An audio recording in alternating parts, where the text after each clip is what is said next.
Bible గ్రంథం వాస్తవ సత్యాలను వెల్లడి చేసే గ్రంథం దైవ గ్రంథం కాబట్టి మొన్న ఈ మధ్య శాస్త్రవేత్తలు అమెరికా వాళ్ళు ఏం చేశారంటే, అసలు ఈ ప్రపంచం ఎలా కలిగింది, ఒక మతం ఎలా చెప్తుంది, ఇంకో మతం ఎలా చెప్తుంది, మహమ్మద్ ఎలా చెప్తున్నారు, ఖురాన్ ఎలా చెప్తుంది, బైబిల్ ఎలా చెప్తుంది, హిందూ మతం ఎలా చెప్తుంది, బౌద్ధ మతం ఎలా చెప్తుంది, ఇష్టం వచ్చినట్టు చెప్పేశారు. ఎలా కలిగింది ప్రపంచం, అలా కలిగింది, మా దేవుడు చేశారు, అటు చేశారు, ఇటు చేశారని చెప్తున్నారు.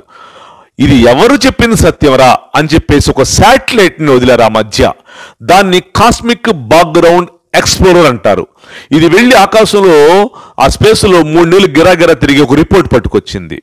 బైబిల్లో ఉన్న ఆదికాండం 1:1 కరెక్ట్ అని రిపోర్ట్ ఇచ్చింది. ఏం చెప్పింది తెలుసు అసలు? అది నాకే చాలా ఆశ్చర్యం వేసింది. ఆదికాండం 1:1 ఆది యందు అంటే time, there is a time, ఒక టైం ప్రపంచంలో కొనసాగుతుంది, ఒక టైం కొనసాగింది, స్టార్ట్ అయింది, రేపు ఈ టైం ఎండ్ అయిపోతుంది. There is a time in the world going on. ఆది యందు. రెండోది దేవుడు, ఏదో a person is there behind the universe, ఎవరో ఒక పర్సన్ ఉన్నాడు ఆది యందు దేవుడు. నెంబర్ 3 భూమి ఆకాశములు అంటే మ్యాటర్. మన భూమిని పట్టుకోండి మట్టి, చంద్రుని పట్టుకోండి అదొక మట్టి, అంగారకుడిని పట్టుకోండి అదొక డస్ట్. ఇట్లా దెర్ ఇస్ ఎ మ్యాటర్. ఆది యందు దేవుడు. మూడోది భూమి ఆకాశములు అంటే ఒక మ్యాటర్ ఉంది ప్రపంచంలో. సృజించను. నాలుగోది అంటే పవర్, ఈ లోకంలో ఒక పవర్ కనపడుతుంది స్పేస్లో అని రిపోర్ట్ ఇచ్చి ఆదికాండం 1:1 ప్రకారమే ఈ ప్రపంచం నిర్మాణం అయిందని చెప్పింది. Very clear.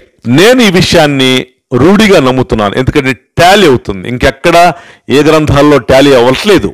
సో ఇంత నమ్మకంగా చెప్పిందే ఈ బైబిల్ గ్రంథము.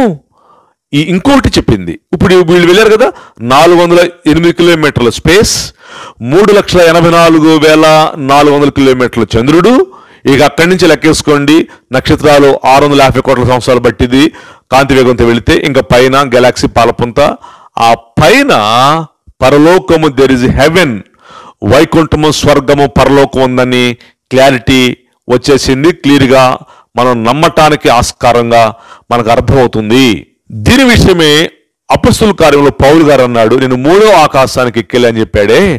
మొట్టమొదటి ఆకాశం ఇక్కడి నుంచి 500 కిలోమీటర్లు, మేఘాల్లో ఉన్న water. This is the first ఆకాశము. రెండవ ఆకాశం గ్రహాలన్నీ, రెండవ ఆకాశం. మూడవ ఆకాశం పరలోకము.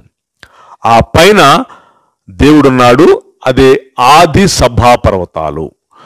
ఆది సభా పర్వతాల్లో అక్కడెక్కడో గెలాక్సీ పాల్పొంత అవతాల, దేవుని నక్షత్రాల అవతాల. యెషయా గ్రంథం 14వ అధ్యాయం 13వ వచనం ప్రకారము అక్కడేమంటాయంటే, ఉత్తర దిక్కున నా సింహాసనము ఆది సభా పర్వతము. That is the place of God of Jehovah. యెహోవా దేవుడు కూర్చునే సింహాసనం అది. ఆ సింహాసనం నుంచి పడేసేసి లూసిఫర్ గాడు అది కూర్చోవాలని చూస్తే అక్కడి నుంచి పడేశాడు. అక్కడికి వెళ్తాం రేపు మనం.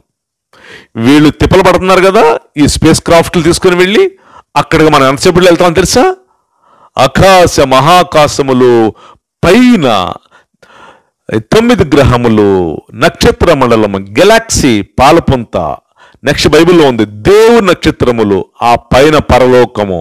ఒక సెకండ్ వెళ్ళిపోతాం అక్కడికి. Praise the lord.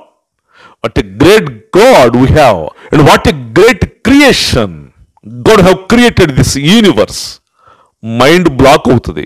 అందుకే దావీదు ఒక చిన్న విషయమే మనిషి క్రియేషన్ గురించి ఆయన మైండ్ బ్లాక్ అయిపోయి దావీదు గారు ఎట్లా అన్నాడు, నువ్వు మనిషిని కలుగు చేసిన విధానం చూడగా భయం ఆశ్చర్యం కలుగుతుందని చెప్పాడే. దీనికి ఎట్లా ఉంటే ఆ పైకి వెళ్తే ఇంకేంటి అసలు భయం వేసేస్తుంది అనమాట.